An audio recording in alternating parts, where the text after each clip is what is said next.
इतना टेरिफ लगा क्यों रहा है और चाइना और भारत पे टेरिफ लगा के, तो ट्रंप उल्टा फंस गया है। हकीकत मायने में भारत अपने आप को विश्व के सामने अगले 20 साल में जितना ताकतवर दिखा सकता था, अमेरिका की जिद ने और ट्रंप के टेरिफ की वजह से भारत का महत्व उतना बढ़ गया है। अब पूरी दुनिया ये देख रही है कि एक चाइना था जो अमेरिका का मुंहतोड़ जवाब दे दिया, और एक भारत है जो अमेरिका के सामने डट कर खड़ा रहा। तो कई बार दाव उल्टा चल जाता है। लेकिन ये ट्रंपा पगलाया क्यों है?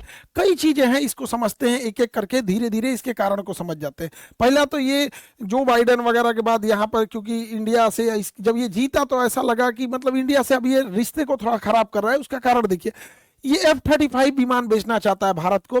ये विमान कभी गायब हो जाता है, कभी प्रशांत महासागर में गिर गया है, इंडिया में आया था तो उड़िए नहीं पाया था, इसको पता नहीं, इसको ठंडा मार दिया था, केरल में पड़ा हुआ था कंबल ओढ़ के बेचारा।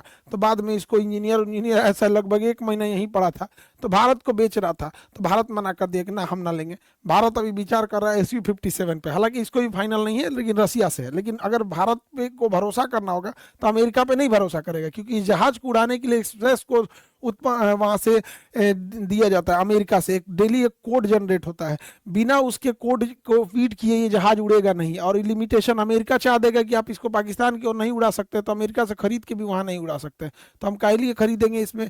दूसरा, अमेरिका ने मना किया था कि रूस से S-400 मिसाइल मत खरीदो, भारत ने S-400 मिसाइल खरीद लिया। इससे भी ट्रंप गुस्सा है कि रसिया से क्यों खरीद लिए, लेकिन भारत की जरूरत थी, भारत ने खरीद लिया था। यहाँ पे ये कुछ भी कहता है, ट्रंपा क्या कह रहा है कि तेल पेट्रोलियम मत खरीदो। कहां से मत खरीदो? तो यूक्रेन, रूस से पेट्रोल मत खरीदो। क्यों नहीं? क्योंकि रूस से अगर तुम पेट्रोल खरीदोगे तो यूक्रेन को इससे पैसा, इस पैसे का यूक्रेन युद्ध में यूज होगा। दूसरा कहता है वेनेजुएला से भी पेट्रोल मत खरीदो। फिर कहता है ईरान से भी मत खरीदो, यमन से भी मत खरीदो। रे चोट्टा कहीं का, तो खरीदेंगे कहां से? तो अब्बा के यहाँ से। तो ये इसकी मोनोपोली है, भारत मानता नहीं, भारत खरीदता है। अब भारत को पहले प्यार से समझा रहा था, भारत नहीं माना, तो ट्रंप ने टैरिफ लगा दिया, तो भी भारत ने नहीं माना। अब तुम लगाइए दिए, तो अब तो रूस से और खरीदेंगे, अब तो ईरान से और खरीदेंगे, अब तो डॉलर के जगह रुपया में खरीदेंगे। अब कौन चीज का डर, तुमने टैरिफ लगाइए दिया यहाँ पे। तो अगला चीजों को देखते हैं यहाँ पर। ये पगला क्या बोला कि अमेरिका ने जो टैरिफ लगाया है भारत के ऊपर वो ठीक किया है। जा भैया, जो हो तो नीचा सहानुभूति था ना, तो उन्होंने चौपट कर लिया तुम भारत को लेके यहाँ पे। देखिए, अमेरिका जो है इस पे कभी भरोसा नहीं किया जा सकता है। ऑपरेशन सिंदूर के दौरान बीच में बड़बड़ बड़बड़ बोलता था कि मैंने सीज फायर करा दिया, ये करा दिया, वो करा दिया। हालांकि भारत सरकार ने बड़ा देर से रिप्लाई किया। इस वजह से एक बहुत मतलब एक अमेरिकी मीडिया और यूरोप की मीडिया ने ये दिखा दिया कि ट्रंप ने हस्तक्षेप किया है। हालांकि जब बाद में भारत सरकार ने बताया था कि अमेरिका के ट्रंप ने कोई योगदान नहीं था, तो ये और बलबला गया यहाँ पर। और ऑपरेशन सिंदूर, ये तो बैला अपने आप से फील्ड मार्शल की उपाधि दिया। फील्ड मार्शल की उपाधि देना चाहिए। पहलगाम हमला जो हुआ था इसी ने कराया था, आसिम मुनीर ने यहाँ पे कराया था, अपने से इसने क्या कर लिया था, उपाधि दे लिया था। कई और चीजें देखिएगा इंडिया और ट्रंप के प्रशासन के बीच में हो रही है। इंडिया ने बिटकॉइन और क्रिप्टो करेंसी को बड़ा मतलब सप्रेस किया है, उतना आगे नहीं ले जाने दिया है। और इंडिया में बिटकॉइन उतना प्रचलन में अब नहीं रहा है। और बिटकॉइन में ट्रंप की फैमिली का एक बड़ा पैसा लगा हुआ है, तो ट्रंप को एक उसका भी गुस्सा है यहाँ पर।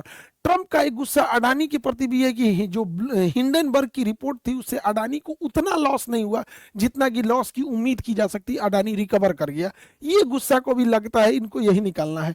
जबकि अगर यहां देखेंगे तो ट्रंप ने जब चाइना पे प्रतिबंध लगाया तो चाइना आत्मनिर्भर है, हथियारों के मामले में चाइना आत्मनिर्भर है, टेक्नोलॉजी के मामले में आत्मनिर्भर है, पैसे के मामले में आत्मनिर्भर है, खनिज संपदा के मामले में आत्मनिर्भर है। जिस वजह से चाइना इसका मुंह तोड़ जवाब देता है। अगर वो 100% लगाते हैं तो ये भी 100% लगाता है, ये 250 लगाते हैं तो वो भी 250 लगाता है। हमारे पास में डिपेंडेंसी अभी भी बहुत ज्यादा है।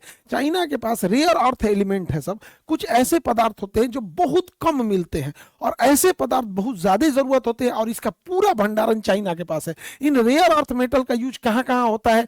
तो जो माइक्रो प्रोसेसर्स होते हैं उनमें यूज होता है, जो इलेक्ट्रिकल व्हीकल्स है उनमें यूज हो जाता है, सोलर पैनल में हो जाता है। सिलिकॉन वैली जो है अमेरिका का, माइक्रोसॉफ्ट हो गया, गूगल हो गया, जितने भी माइक्रोचिप बनते हैं, इलेक्ट्रॉनिक्स चीजें बनती हैं, ये जो स्टार लिंक लेके जा रहे हैं अंतरिक्ष में, सैटेलाइट बना रहे हैं, नासा का सैटेलाइट, इन सब में रेयर अर्थ एलिमेंट होता है। रेयर अर्थ एलिमेंट पे चाइना ने प्रतिबंध लगा दिया, कहा अमेरिका टैरिफ लगाओगे तो हम तुमको देंगे नहीं।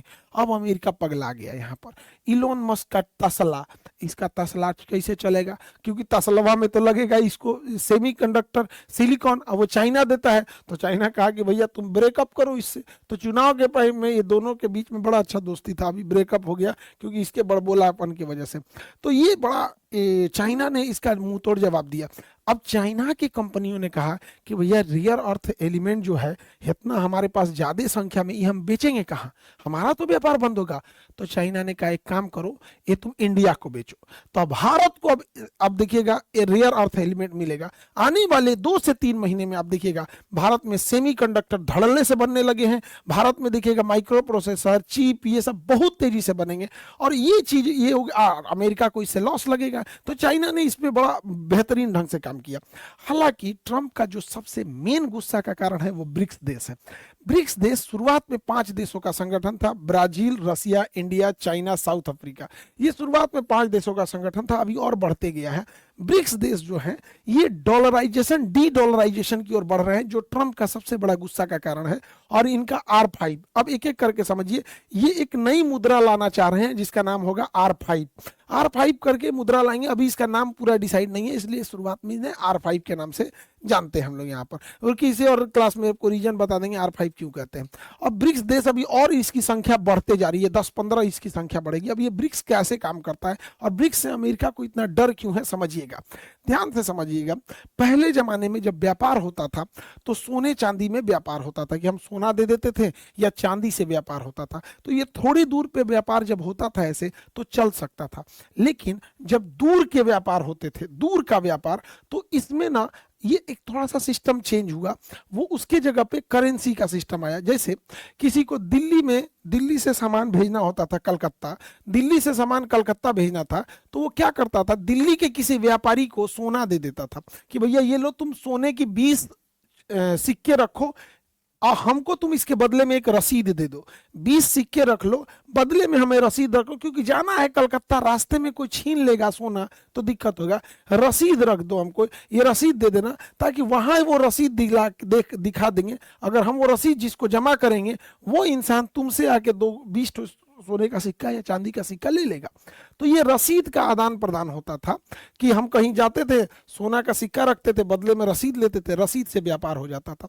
धीरे धीरे वो जो सोना का सिक्का रखने की व्यवस्था थी वो हम व्यापारी की जगह ना रख के बैंक में रखने लगे। अब बैंक उस सोना के बदले हमें रसीद देने लगा कि हाँ भैया ये रसीद लीजिए। तो अब जब से बैंक जब आ गया तो इसमें क्या हुआ कि अगर हमें किसी को सोना का 20 सिक्का देना है मद्रास में ले जाके, केरला में ले जाके, तो हम ऐसे नहीं देते थे, बल्कि बैंक को रख देते थे, ये लीजिए 20 सोने के सिक्के, बदले में हमें रसीद दीजिए।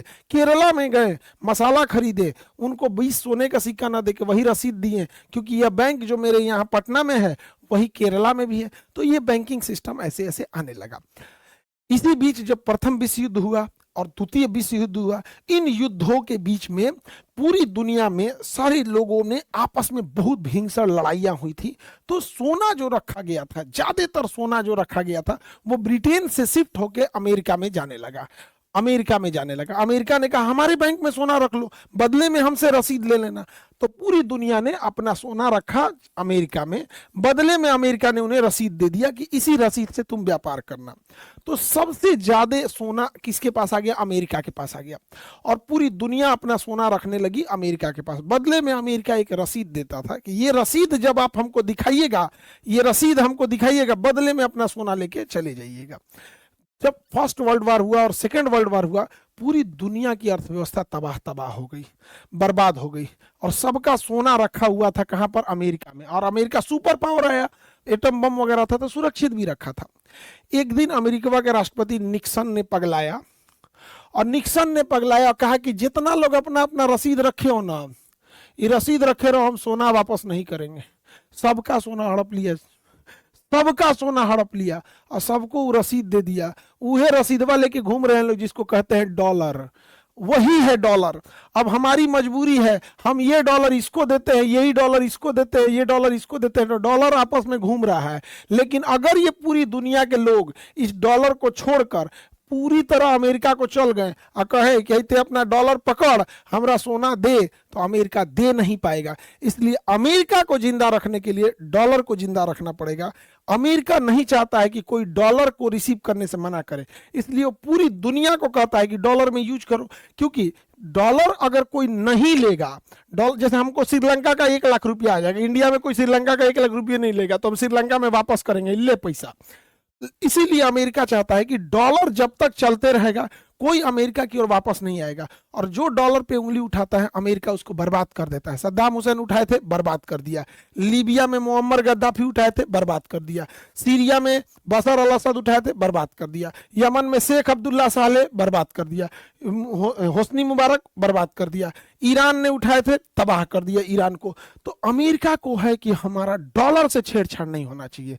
लेकिन ब्रिक्स देश वालों ने कहा कि एक काम करते हैं, अकेले अकेले नहीं लड़ते हैं, अकेले अकेले नहीं लड़ते हैं, हम लोग आपस में ब्रिक्स देश में रसिया है, चाइना है, इंडिया है, साउथ अफ्रीका है, ब्राजील है। शुरुआत में इन देशों ने कहा कि भैया हम जब 44% जीडीपी रखते हैं तो हम अपना व्यापार डॉलर में नहीं करेंगे, हम अपना एक नई मुद्रा लाएंगे। और 2029 तक संभवतः ये अपनी मुद्रा लाने वाले हैं। ट्रंप को इसी से डर है कि अगर ये अपनी मुद्रा ला देंगे, R5 ला देंगे, तो लोग डॉलर को यूज करना कम कर देंगे। धीरे धीरे जब लोग डॉलर को यूज कम करने लगेंगे और लोग R5 पे शिफ्ट होंगे तो डॉलर वेस्ट पड़ा रहेगा, फालतू पड़ा रहेगा, तो लोग कहेंगे ये डॉलर लेके अमेरिका के पास है, डॉलर रखो और सोना दो। अमेरिका दे नहीं पाएगा। अमेरिका का मेन डर यही है। तो डी डॉलराइजेशन के ऊपर बहुत तेजी से वर्क हो रहा है। हालांकि हमारी अमेरिका के प्रति डिपेंडेंसी ज्यादा है। हमारा एविएशन इंडस्ट्री, हमारी लड़ाकू जहाजें सब विदेशों से ही आई हैं, चाहे फ्रांस हो, ब्रिटेन हो, अमेरिका हो या कहीं से भी। हमने तेजस बनाया भी तो उसका अपना इंजन नहीं बना पाए हैं। ये जो सवारी वाली जहाजें आती है इस पे डोमिनेट है या तो अमेरिका की बोइंग है या फिर एयरबस है यूरोप का। चाइना अपना खुद का बना लिया है, रसिया का अपना खुद का है। हम लोग इसमें बहुत पीछे हैं। हेलीकॉप्टर